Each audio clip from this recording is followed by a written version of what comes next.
네, 차상진 변호사의 금융과 법. 오늘은 인터넷 전문 은행에 대해서 얘기해 보겠습니다. 차 변호사님 어서 오십시오. 네, 먼저 오늘 카카오뱅크가 상장이죠? 예, 그렇습니다. 네, 오늘부터 이제 카카오뱅크가 한국거래소에 상장돼가지고 이제 거래가 됩니다. 네, 이 카카오뱅크 상장과 관련해서 좀 인터넷 전문 은행에 대한 좀 관심이 뜨겁습니다. 혹시 인터넷 전문 은행이 뭔지부터 좀 설명해 주시죠. 네, 인터넷 전문은행이란 주로 전자금융거래 방법, 즉 오프라인 점포가 아니라 온라인으로 거래를 하는 방식의 은행을 의미합니다. 인터넷 전문 은행이 도입된 것은 이제 금융 소비자의 좀 편의성을 제고하고 은행 산업의 경쟁도 좀 촉진을 하자. 그리고 마지막으로는 이제 아무래도 인터넷으로 업무가 이루어지다 보니까 해외 진출이 용이하기 때문에 도입이 되었습니다. 근데 인터넷 은행은 이제 설립 근거법부터 은행법이 아니라 인터넷 전문 은행 설립 및 운영에 관한 특례법에 따라서 라이센스를 좀 취득하게 되는데요. 기존 은행과는 달리 이제 몇 가지 규제의 예외도 좀 적용을 받으나 업무 범위가 좀 일부 제한되는 좀 특징이 있습니다. 네, 이게 좀 혹시 어떤 차이가 있을까요? 네, 인터넷 전문은행 도입 시 이제 논란이 가장 많이 됐던 거는 이제 지배 구조인데요. 은행 산업의 경우에는 이제 산업자본이 은행을 지배한 뒤에 그 산업자본이 이제 사적인 금고처럼 사용하는 것을 막기 위해서 소위 말하는 이제 은산분리 정책을 시행 중입니다. 그래서 이제 은행법은 금융이 주력이 아닌 회사의 경우에는 은행 발행 주식이 4% 이내에서 은행 주식을 보유할 수 있도록 제한하고 있습니다. 그러나 인터넷 전문은행의 경우에는 이제 34% 이내에서 보유가 가능하도록 이렇게 특별 규정이 있고요. 그리고 은행업 라이센스를 취득하기 위해서 최소한 갖춰야 될 그 자본금 요건에서 차이가 있는데요.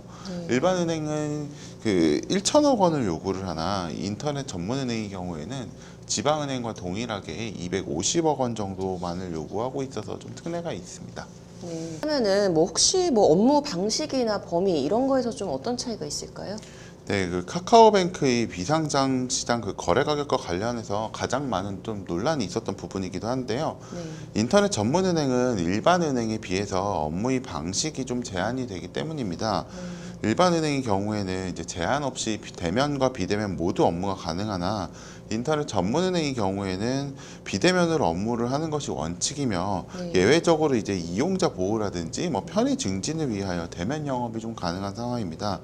이것이 단순히 영업 방식의 문제일 수도 있지만 그 금융 상품 중에 일부는 그 위험이라든지 뭐 상품 구조를 좀 고려해서 대면 영업 방식으로만 판매가 되는 상품들이 있습니다. 근데 이제 인터넷 전문은행의 경우에는 이제 비대면으로만 이제 상품 판매가 이루어지고 많은 분들이 이제 펀드나 뭐 보험 같은 것도 은행에서 사실 텐데 이제 이런 상품군이 조금 이제 제한이 좀 있을 수 있습니다.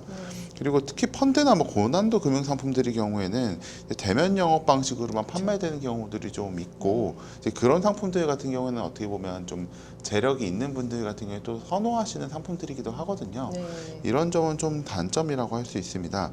근데 이제 그 카카오뱅크의 그 비상장 시장 거래 가격이랑 좀 그 거래 가격이랑 관련해서 좀 논란이 있었던 거는 이제 카카오뱅크가 어떻게 보면 그 업무 범위 자체가 일반 은행보다 조금 제한이 되는데도 불구하고 실제로 이제 그 전체 기업 전체의 밸류는 일반 금융지주사에 있는 은행들보다 훨씬 높게 이게 평가가 되고 있어서 이것이 좀 적절한 가격이냐 뭐 이러한 문제가 있었던 것입니다. 네. 그럼 이렇게 이제 비대면 환경에서는 좀 은행 업무가 좀 어떻게 달라질까요?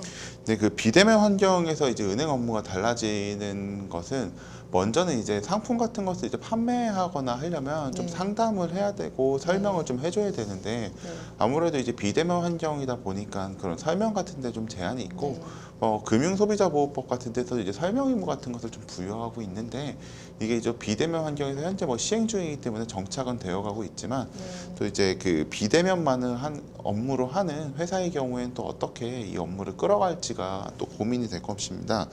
그리고 이제 또 다른 것은 이제 또 실명 확인인데요. 현재는 이제 그 저희들이 이제 은행 가셨을 때 다들 이제 신분증을 아마 은행원 분들한테 이제 교부하시고 그 사본을 이제 카피해가지고 이제 뭐 상품 가입해 보신 경험이 있을 텐데요. 근데 이제 이 비대면 환경에서는 이 실명 확인을 어떻게 해야 되는지에 대해서 이제 금융위원회가 비대면 실명 확인 방법에 대해서 이제 뭐 개인에 대해서는 있기는 하지만 네. 법인에 대해서도 이제 발표한다라고 했는데 네. 조금 늦어지고 있습니다. 그렇기 때문에 이제 비대면 업무의 경우에는 법인 업무에서도 좀 일부 불편함이 있어서 실제로 이제 상품 가입은 인터넷으로 한다 할지라도 나중에 서류 제출이라든지 일부 절차가 오프라인으로 이루어지고 있는 상황입니다. 네, 좀 약간의 혼란이도 좀 예상되기도 하는데요.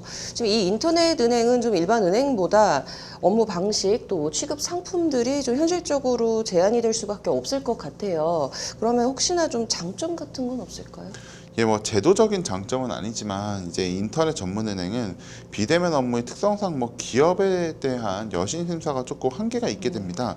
그러다 보니 아무래도 이제 소비자나 B2C 업무에 좀 집중할 수밖에 없게 되는데 이러한 점이 또 데이터에 기반한 금융이라든지 아니면 특수한 그 특성화 금융으로 이어져서 오히려 장점이 될 수도 있다라는 평가가 있습니다. 그리고 무엇보다도 이제 카카오뱅크의 이제 비상장 시장에서의 거래 가격 같은 경우에는 이제 이 기존 시중은행의 그 몸값이 훨씬 초과였지만 이러한 이유에는 조직에 거는 좀 기대가 큽니다. 아무래도 이제 빅테크 기업인 카카오에서 경영을 하다 보니까 카카오가 이제 보유하고 있는 인프라와 연계돼서 기존 금융과는 좀 다른 그런 혁신이 있지 않겠냐라는 기대죠. 단순히 이제 제도적으로는 인터넷 전문 은행이 일반 은행보다 불리하지만 이제 카카오 보유 인프라와 시너지 그리고 또 인력들의 구성을 봤을 때는 이제 일반 은행과 동일선상에서 비교할 수 없다라는 뭐 그러한 목소리도 있습니다.